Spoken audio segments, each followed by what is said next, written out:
what we're going to talk about today is King Biden versus the peasants. Yep, because that's what this battle is. It is the government versus the people. And it's ridiculous because the government is supposed to be for the people and governed by the people. But we have these corrupt and crooked politicians who just want their will obeyed. As people have been saying, it has nothing to do with public health, really. Getting rid of all your emergency personnel and all your doctors and nurses is hardly in the interest of public health, you know?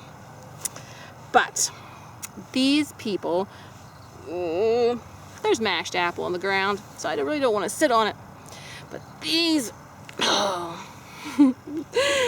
people, they want to be obeyed, no matter what. That's the left logic.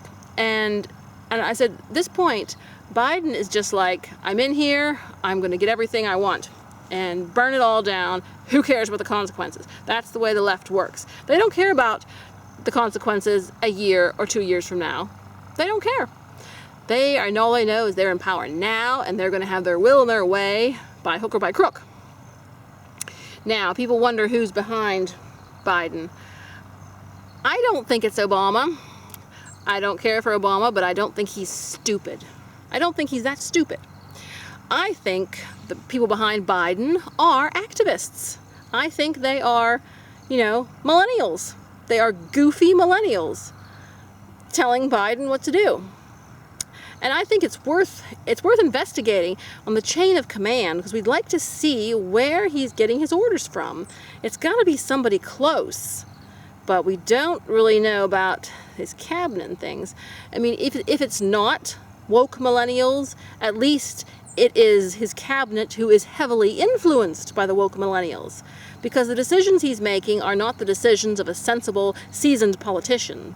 They are decisions of goofy activists. They're the kind of decisions AOC would make, and her squad. So we see that, via Sherlock Holmes, we're detecting it. What kind of decisions is Biden making? Why is he making them? Do his decisions sound more like a 20, 30-something-year-old millennial than an elderly gentleman, So see, these are clues. The fact that he's always siding with the activists proves that the activists are pulling his strings. So that's something worth investigating. But, yes. So, at this point, with the mandates, it has become, like I said, a control issue. They want obedience, and they want it now, and they will go to any lengths to get it. Like I said, even getting rid of all the police, getting rid of all the healthcare workers, they want obedience. And it's completely insane and stupid. And the people need to wake up and realize this, because this is the aristocrats versus the peasants. That's seriously what it is. I said there's never a better time for us to secede, because the Washington, D.C. is in effect seceding from the rest of the nation. I mean, if you're getting rid of all your infrastructure, getting rid of all your imports, getting rid of your supplies, getting rid of your health care, what's left? Why are we still hanging on to the corrupt Washington, D.C.? They have just cut us loose. They have cut off our services. They have cut off our supplies. Okay, why are we still listening to them? So, you see, we need to be thinking of changes, because the changes are here whether we want them or not.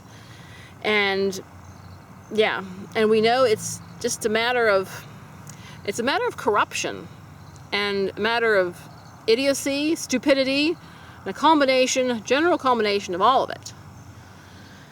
So, at least we know where we stand. We know we have a king in office.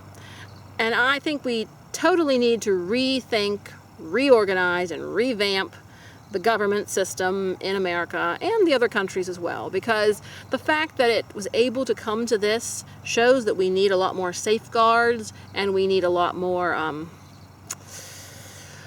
checks and balances. I mean, for a lot of years it worked out really well, and we are grateful for that.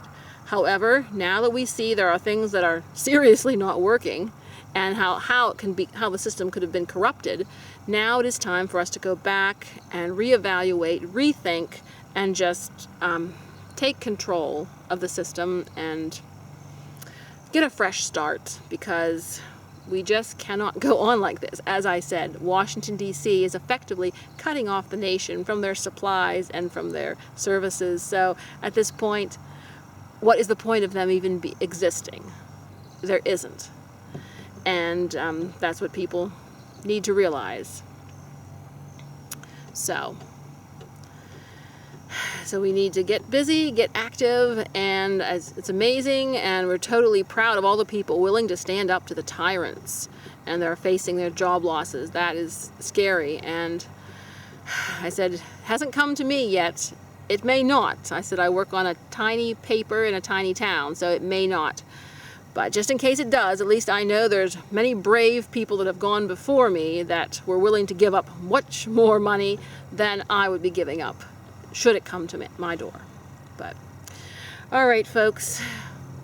Well, history is full of tyrants, so we're just going to have to put on our grown-up pants and prepare to face the tyrants. Face them down, because that's where we are. Don't lose faith and don't lose courage. It'll be okay.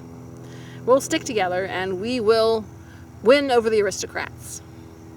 All right, let freedom ring.